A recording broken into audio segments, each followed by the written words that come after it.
It was my first year of university. I had just finished unpacking all of my stuff into my room, and my family had just left. Later on that same day, my roommate finally arrived, and right from the get-go, I knew this kid was the most socially inept person I'd ever met. I introduced myself as Dan, sticking out my arm for a handshake. He paused, looked down at my arm as if he didn't understand at first, then laughed and went, "Oh," and gave me an almost dead fish handshake. I had to ask him for his name since he didn't even tell me when we shook hands. He was Dale. I tried to make small talk, but he just answered my questions with yes or no's, occasionally awkwardly laughing or smiling. Within minutes, we were both just sitting on our beds, on our laptops, not talking to each other. I was upset and planned on requesting to be placed with a different roommate. Anyone would be better than Dale. I thought Dale was just a really awkward kid, but I soon learned he was much more than just that. I met some of the other kids on my floor and they seemed cool, so that was good. I came back to my dorm after looking around campus the first night to find Dale still in the same position he was in when I left.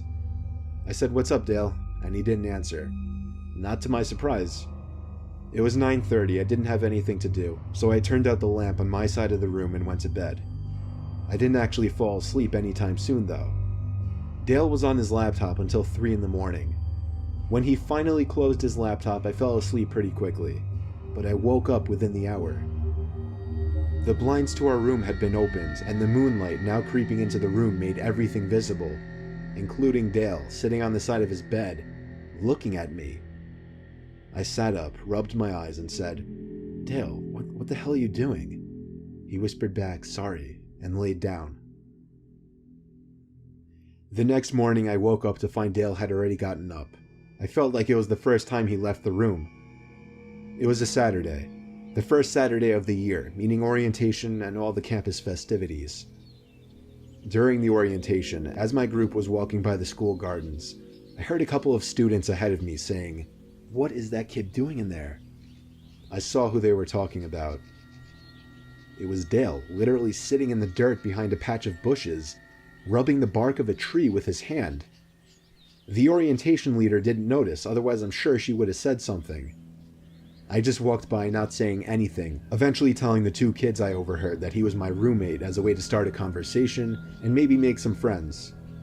They apologized for me. None of us really knew if it was appropriate to laugh or not, but we did. I made friends with those 2 kids, and we made plans to get together that night.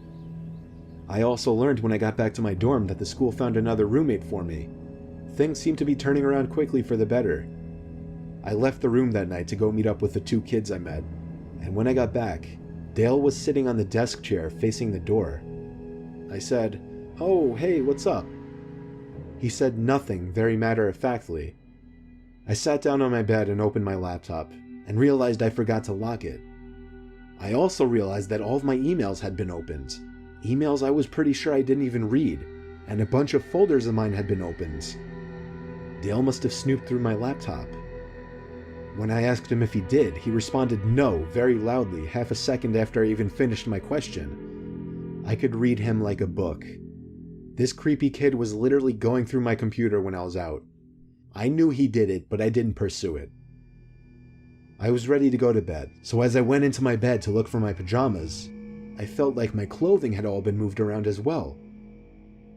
I knew I'd be out of there forever by tomorrow, so I didn't say anything. I woke up in the middle of the night to the sound of a zipper. I sat up and saw Dale on the ground, going through my bag. I turned the lamp on, this time confronting him about it. He played dumb, saying, "I think you have my toothbrush by mistake." It was the closest thing to wits that he'd shown up until that point. Still, I knew he was lying, and I knew something was wrong with him, so I couldn't get physical with him. The next day, I met my new roommate in the same building, and everything went well. Sunday night, after having a decent conversation with my roommate, who was no social butterfly, but was miles better than Dale, we both turned off our lights and went to bed. For the 3rd night in a row, I woke up at some off hour of the night to a strange noise. It was a weird clicking noise. It wasn't consistent, but I'd hear it at least twice every 30 seconds. I got up, hoping to find something innocent, like a heavy bag putting pressure on a weak floorboard, or even a mouse. But as I scoped out the room, I realized the sound was actually coming from the other side of the door. The nightlight in the common area was always on, so when I looked through the peephole, I was able to see the scalp of the person standing on the other side of our door. They were looking down, so I couldn't see their face, but now that I was paying attention, I realized the tiny clicking noises were actually coming from the doorknob. I was sure the person was trying to unlock the door. I dialed the number for the campus police department, and they showed up in under 5 minutes to the common room, and only then did I feel it was safe to open the door. I found the officers to have Dale in cuffs. I had a feeling it was him. I told them everything, that he was my former roommate who was going through my stuff, so I switched dorms, only to find him trying to break into my new dorm. They took him away. I don't know what happened to him after that, but I never saw him again. He either got suspended for the semester or expelled. I got through the rest of my years at university like anybody else. However, the nightmarish experience I had with Dale still pops up in my head every now and then.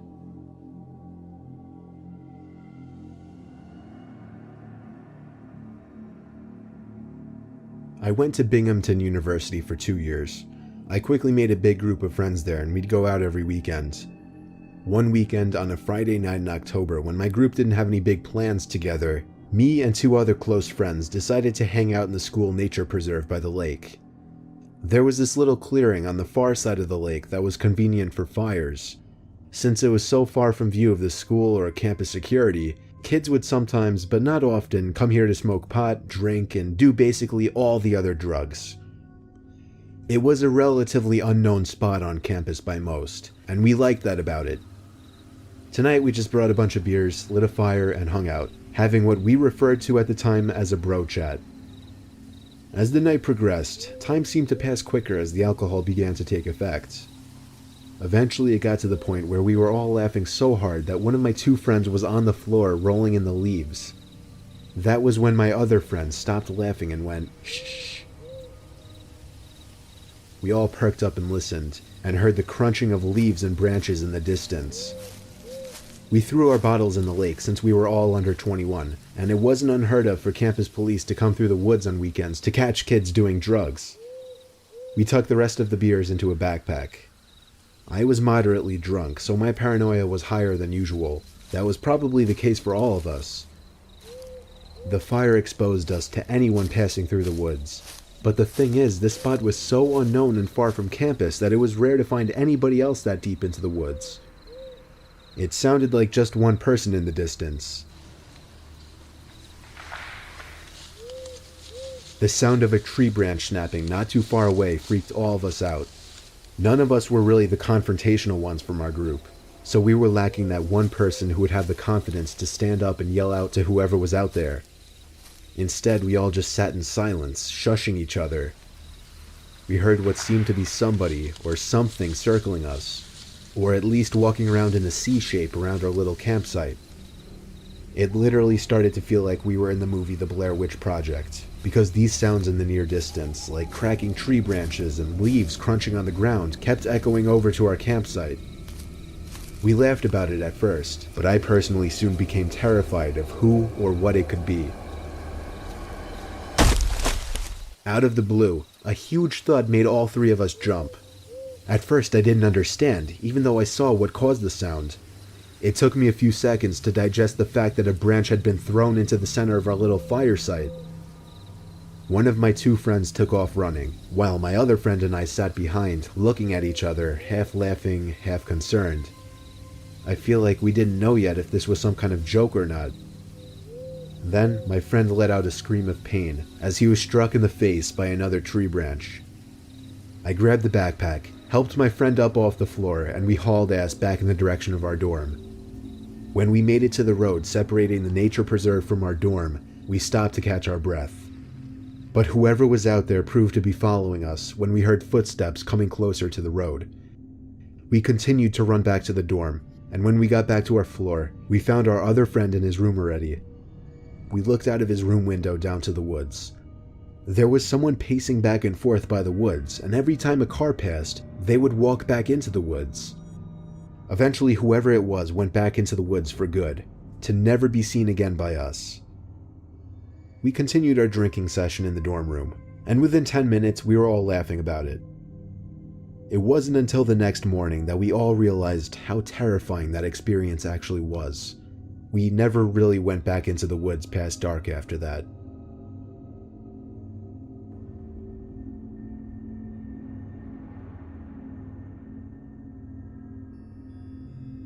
This takes place during the first week of school, my freshman year at the University of Iowa. I was just starting to get comfortable with my roommate. He was dedicated to the idea of rushing a fraternity, and rush week was starting the next week, but the parties were starting Thursday of the first week. My roommate didn't want to go alone because it would be harder to meet people that way, so he wanted me to go. I happily agreed to go with him. Even though I had no interest in rushing a fraternity, I still had intentions to go to parties. After all, I was attending a party school. My roommate wanted to go to one frat party on Thursday, and then parties at different frat houses on Friday and Saturday. On this Thursday night, we were headed to perhaps one of the lowest ranked frats. I'm pretty sure it was an underground one too. But his logic in attending was to have a backup frat in case the higher ones wouldn't give him a bid. The frat house was really far from campus in a much more slummy downtown area. We pulled up to a corner house, and if it weren't for the blasting music and cars parked everywhere, we would never picture this house as a frat house. It literally looked like they settled with the first house they found. We knocked on the door to immediately be greeted by some short, chubby guy in a white t-shirt holding a Solo cup. His shirt had sweat stains by his armpits and mid-belly area. He told us to come right in. The party itself was in a horribly dimly lit room with probably 50 guys bunched up into the living room. It was hot as hell in there to make it even worse. I think I saw maybe 2 girls at the entire party, neither of them even close to attractive. I gave the party a good 20 minutes, talking with one overweight foreigner after another, all giving off antisocial vibes. Eventually I waved for my roommate to get ready to leave, but a huge group of guys by the door made us decide to wait a little longer to avoid the awkwardness of leaving early. I continued to drink the cheap beers they were serving. I think I downed 5 cups before I could even feel the buzz. A heavy guy approached me with a tiny bottle in his hand and handed it to me, smirking and saying, "That'll get you shit-faced." I fake laughed and thanked him, expecting him to go away, but he just watched me as if he were waiting for me to drink it. So I did. It was maybe 2 shots worth of some kind of hard liquor. The guy then started making conversation with me, and every time I hinted that I was trying to get away, he would try to pull me further into this otherwise one-sided conversation. Things started to get really blurry pretty soon. I remember feeling dizzy all of a sudden, and the room seemed to be getting darker. That was the last thing I remember before waking up in a dark room, laying in a bed. I could hear the sound of music muffled behind closed doors, so I knew I was still in the frat house. It was a very dark room, however I could still make out certain furniture in the room, and a small closet door, not much else though. But even over the blaring music, I heard the sound of a plastic bag being crunched from the closet, as if somebody had stepped on it by mistake. I ran out of that room and down the stairs back to the overcrowded living room. I found my roommate and pushed him out the front door, past the group of guys still standing in a circle right next to it. During the car ride back to campus, I told my roommate I was drugged. He almost called the cops, but I said it would be foolish and pointless. My roommate then asked me an awkward question. Was I taken advantage of? I didn't feel any type of pain, and my clothes were all still on the same, so I assumed not. When I did a time check, I realized I'd only been out for maybe 10 minutes before waking up. Whatever the guy gave me must have been a dud or something, thank God. That was my college experience of attending an underground ghetto frat party, and it remains to be my scariest life experience.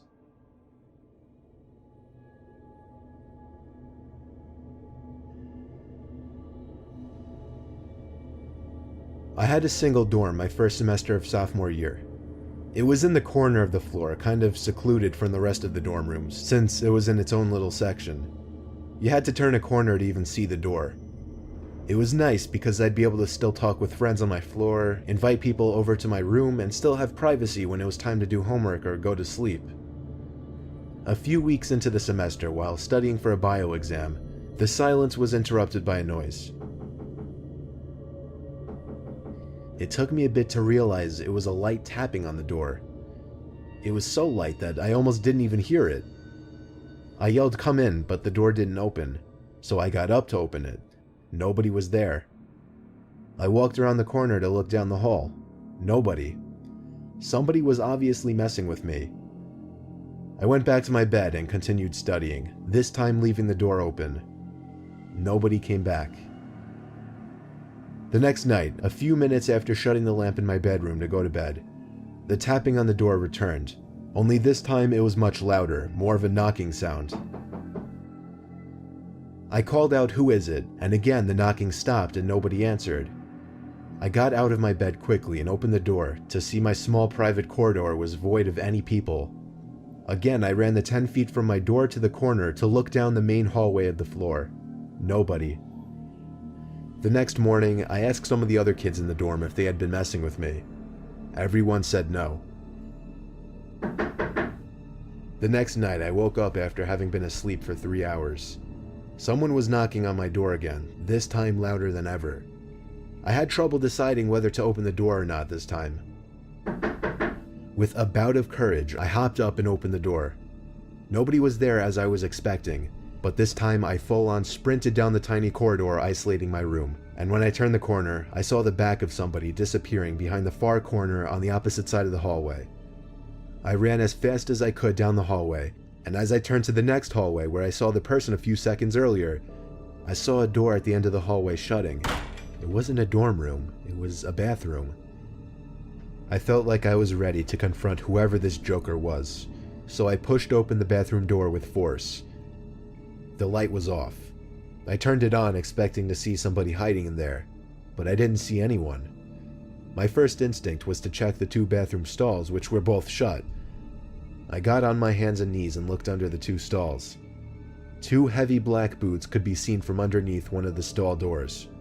I took a deep breath and pushed the stall open. I ignored it. It went on for about 30 seconds before whoever that person was finally gave up. I spoke.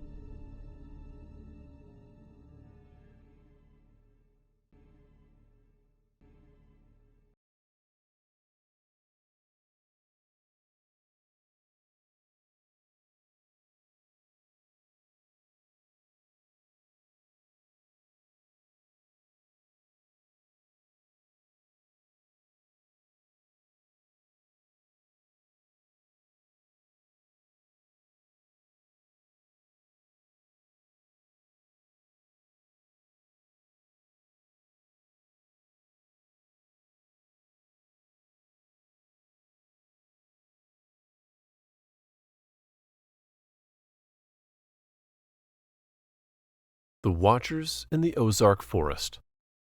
Living near the Ozark Mountains has offered me great opportunities to go camping deep in the secluded forest every weekend. It's always been my hobby, something I've done every month since I was in high school. Over the years, I honed my skills, camping at areas that most would consider too wild or too dangerous. The more secluded, the better. That's what led me here, following an old, barely visible trail that I found on a map far from the usual campsite. This time, I wanted complete solitude, a place where the only sounds would be the wind in the trees and the crackle of my campfire. The journey to my camping spot was arduous, with the trail winding through thick undergrowth and across rocky outcrops.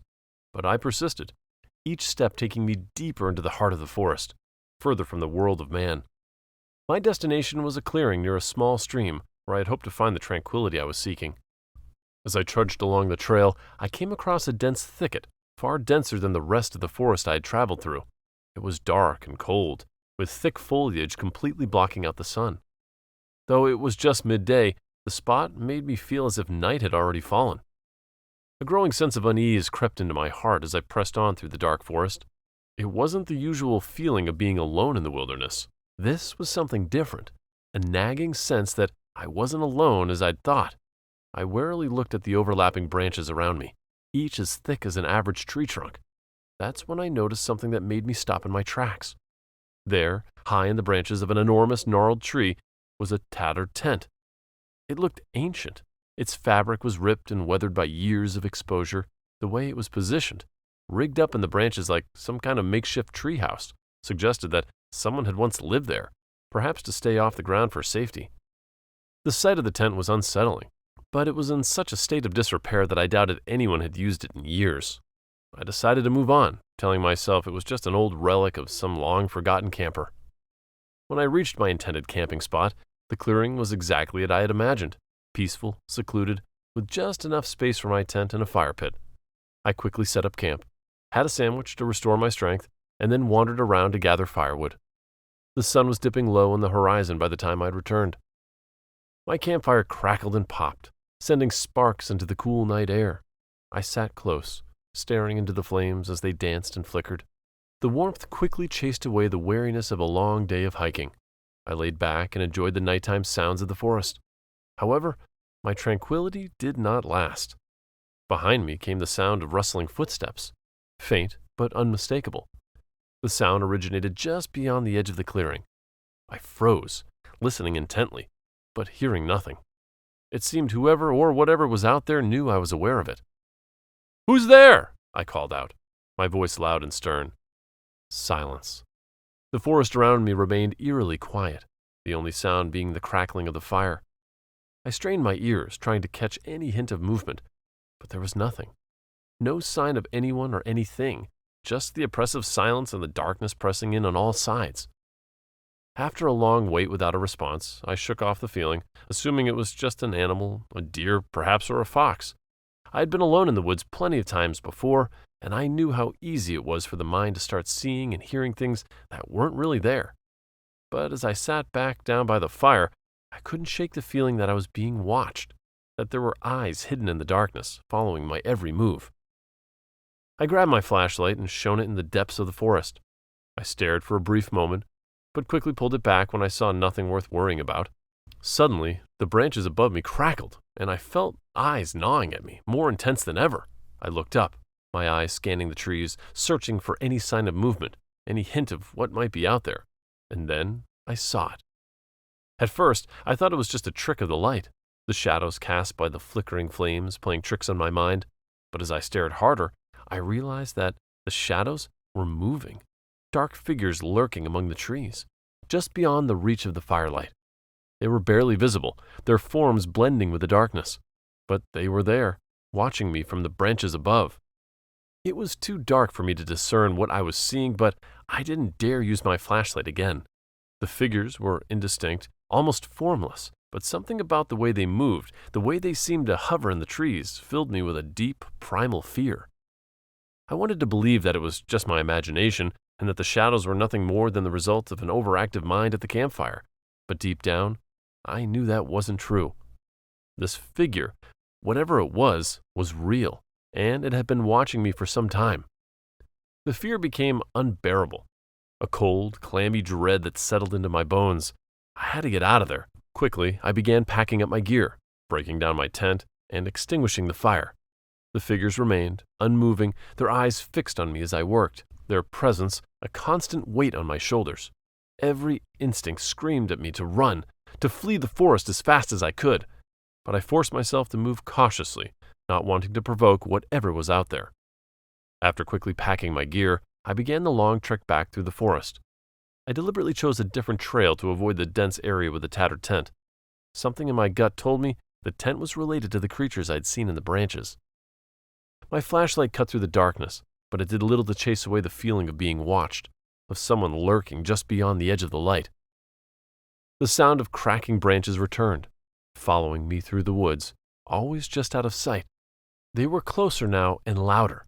Whatever was stalking me seemed to be growing bolder. I quickened my pace, my breath coming in ragged gasps as I navigated the treacherous terrain. The trees seemed to close in around me, their branches swaying eerily as dark figures leapt from branch to branch high above, their movements almost too fast to track. I didn't dare look up, afraid of what I might see. At last I emerged from the edge of the forest. The trees gave way to the open clearing where I had parked my car. As I reached my vehicle, I glanced back at the forest. High in the foliage, the figures kept stalking me. It perched like some hellish bird of prey. Its body blended with the shadows, but its eyes, those bright, white eyes, stood out in stark contrast, glowing in the darkness. It didn't follow me out of the forest, but I knew it had been watching me the entire time. Even as I fumbled with my keys in the parking lot, I could feel its gaze burning into the back of my neck. I fled in the middle of the night, driving away as fast as I could. Questions raced through my mind on the way back, but none of those had any proper answers. Back at home, I shared the story with a few close friends, but none of them believed me. They laughed it off, dismissing it as nothing more than a campfire tale, a story spun by a man who had spent too much time camping alone in the woods. But I knew the truth. I knew what I had seen, and I knew that I would never venture into those deep, dark woods alone again. The night I heard footsteps. Camping is my escape.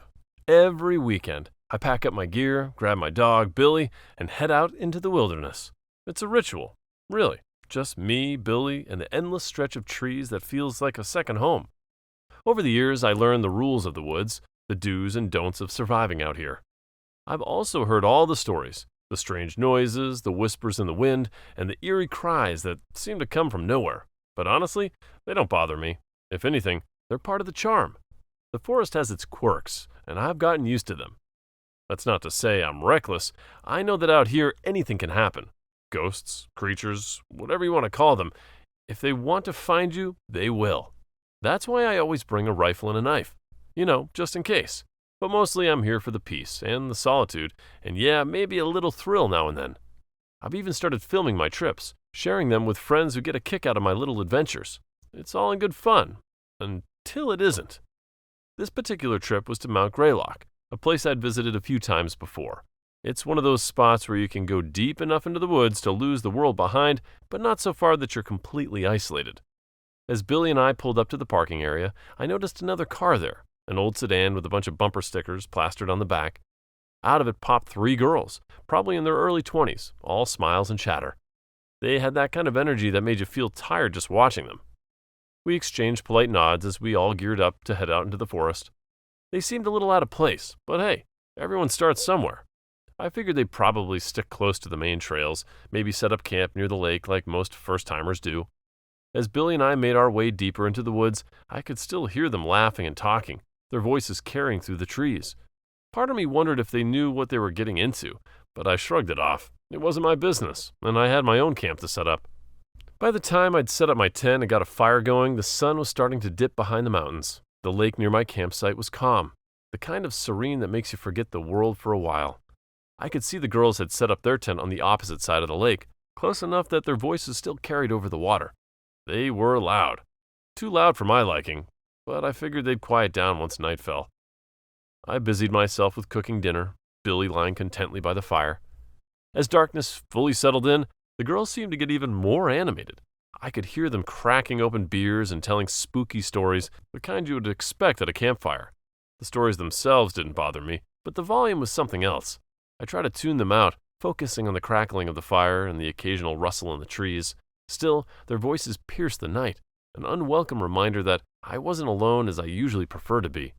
It was nearing 11 p.m. when the first sign of unease crept in. Amid their laughter, I heard a sharp yipping sound from the dense forest. A coyote, nothing more, but it was enough to bring their chatter to a halt. I imagined the fear on their faces, the sudden realization that they weren't in control out here. Shortly after, their voices hushed, and I saw the flicker of their tent's zipper as they retreated inside. I let out a sigh of relief, the quiet finally descending over the campsite. The rain started not long after, a light drizzle that patted against the leaves in the top of my tent. It was the perfect backdrop for sleep, and with Billy curled up beside me, I settled in for the night. But peace did not last long. Around 1 a.m. I was jolted awake by a sound, a slow, deliberate crunching on the wet ground. Someone or something was walking outside. My heart thudded in my chest as I lay there, ears straining to catch every sound. The footsteps were cautious, too slow to be human, or at least to be a human who wasn't trying to be noticed. The rain had stopped, making every step louder, more distinct. But they weren't coming toward me. They were headed toward the girls' tent. I held my breath, listening as the sound grew fainter, then stopped altogether. Maybe it was one of them, just going out for a late-night bathroom break. Or maybe it wasn't. I didn't want to know. After a few tense minutes, the woods went silent again. The exhaustion pulled me back under. Whatever had been out there, it didn't seem interested in me. And with that thought, I drifted back to sleep, hoping the morning light would chase away whatever shadows had crept into the night. I woke up early, as I usually do when I'm out in the woods. Just as the first light started to filter through the trees, it was around 5 a.m., and the air was crisp and cool, the kind that makes you feel alive. I had plans to take Billy for a walk deeper into the woods before packing up, but something immediately felt off. Across the lake, the girl's tent was unzipped, wide open, flaps swaying slightly in the morning breeze. But there was no movement, no sound, just an eerie stillness. I chuckled to myself at first, thinking they must be up already, exploring or getting an early start on the day. But then Billy started acting strange. He rooted himself to the spot, ears perked up, and let out a low, rumbling growl. It was a sound I'd heard before, the kind that signaled something was wrong. I called out to the girls, my voice echoing slightly across the lake. "Hey, you guys up?" But there was no response, not even a stir from inside the tent. That's when the first sliver of worry began to take hold. Billy refused to move, his growl growling more intense. His eyes locked on the other side of the lake. I didn't want to jump to conclusions, but I couldn't shake the unease settling in my gut. Slowly I made my way around the lake, Billy reluctantly following at my side, his gaze never leaving that tent. The closer I got, the stronger the feeling of dread became. As I neared their campsite, the smell hit me first, a sharp, metallic scent that sent alarm bells ringing in my head. Blood. Billy's barking turned frantic, his growls deepening into something more feral. My stomach churned as I reached the tent. The sight before me confirmed every fear that had been creeping in since the moment I woke up. Blood stained the ground outside the tent, a dark, ominous red that seemed to seep into the earth itself. The tent's interior was a mess. Ripped sleeping bags, scattered belongings, but no sign of the girls. It was as if they had simply vanished, leaving nothing but chaos and that sickening smell behind. My mind raced as I tried to make sense of it, but there was only one thing I knew for sure. Something had gone horribly wrong. I immediately reached for my phone and dialed the police, my hands trembling slightly as I described the scene. It wasn't long before they arrived, but the entire time I stood there, the weight of the forest pressing down on me, I couldn't shake the feeling that whatever had happened wasn't over, and I wasn't sure if I was next. The cops showed up pretty fast. They told me to stay back while they checked out the girls' tent. Billy was still on edge, growling low as I stood there, trying to piece together what had happened. I explained everything, how I had heard footsteps in the night and found the tent open with no sign of the girls. I could tell they were eyeing me suspiciously, probably because of my rifle and how close my tent was to theirs. Thankfully, I had my camera with me. It wasn't much, but it had been recording on and off throughout the night, capturing bits of my routine and the occasional sound from the woods. After reviewing the footage, the officers seemed satisfied that I wasn't involved, but they warned me to stay available for any further questions. As I packed up, the forest felt different, heavy with the weight of what had happened. The girls were still missing, their fate unknown, and the woods seemed to hold on to the secrets of that night. Even now, as I recount this, the unease lingers. The forest, once my refuge, is now a reminder that not all who venture into the depths return. The Hunt. My name is Ethan, and I'm a 40-year-old biologist and wildlife photographer.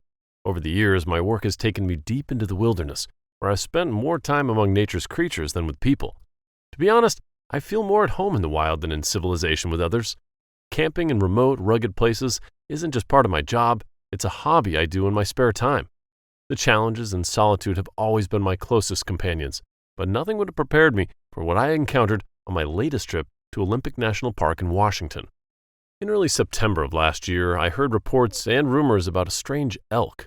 People spoke of an oversized creature much larger than a moose, wandering deep within the forest of Olympic National Park. Compelled by the words of locals and park rangers, I planned a camping trip to the area. My mission was clear: to verify the existence of this mysterious animal, and, if it was real, I wanted to capture it with my camera. It was only 7 a.m. when I found myself deep in the heart of the park, surrounded by nothing but dense forest. The first day passed uneventfully, with me exploring the forest and familiarizing myself with the terrain. After a long day of hiking, I found a clearing near a spring to set up camp. The sun had dipped low behind the thick forest, leaving my surroundings dimly lit but still bright enough to complete my tasks. I had just started the fire when I heard it, a gunshot echoing in the distance. The sharp, unexpected sound was completely out of place in the stillness of the forest. Hunting was strictly prohibited in the park. and the sound of someone firing a gun here sent a chill down my spine. Then another shot rang out, closer this time. A creeping unease settled over me, a gnawing fear that something was terribly wrong. Then came the sounds of a chase, a frantic rustling of leaves, hurried footsteps crashing through the underbrush.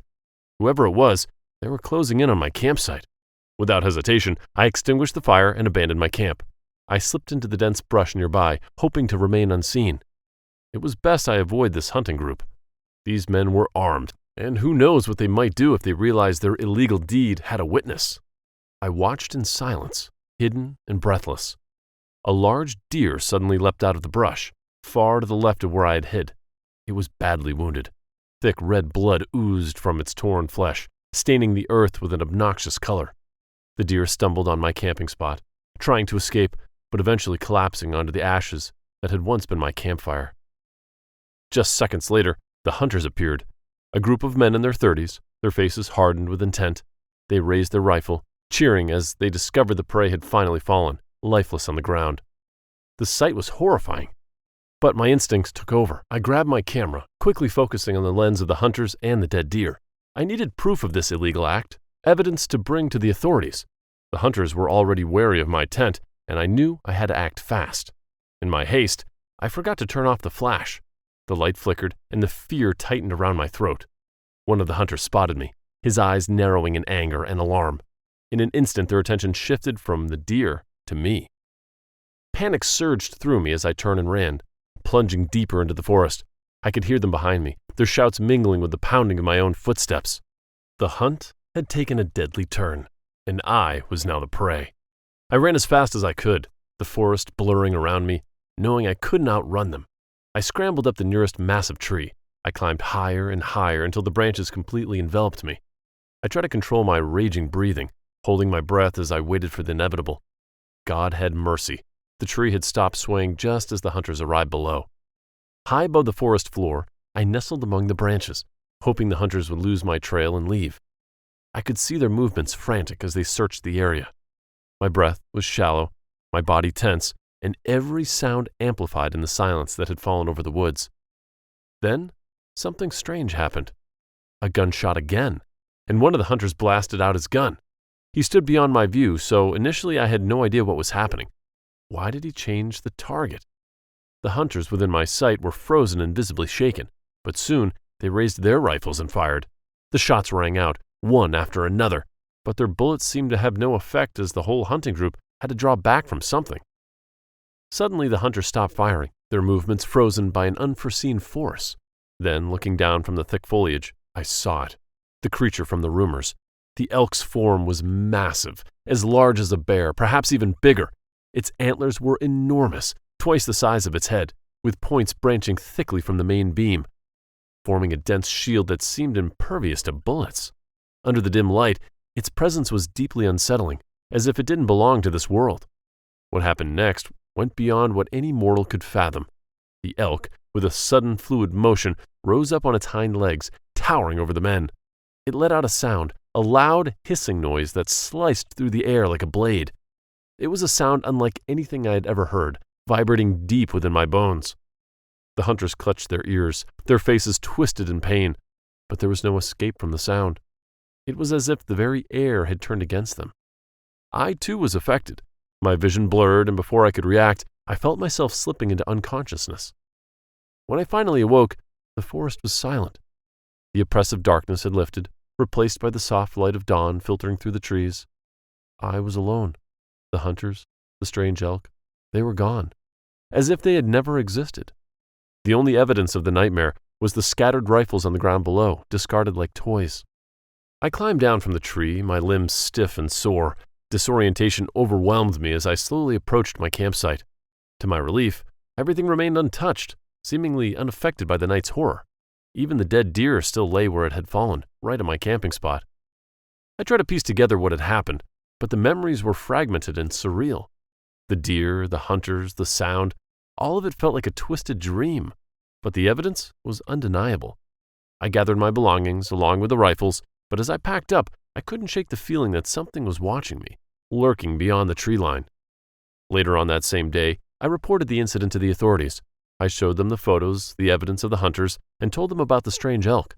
They listened, but when they conducted a search, there was nothing. There was no sign of the hunters, no trace of the enormous elk. It was as if the forest had swallowed them whole. The authorities dismissed my story, attributing it to stress or perhaps a hallucination brought on by isolation, but I knew what I had seen.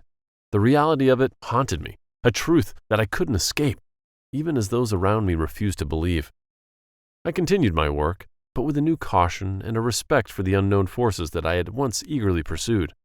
Every time I set foot in the wild, I carried a memory of that day with me, a constant reminder that some mysteries are better left unexplored.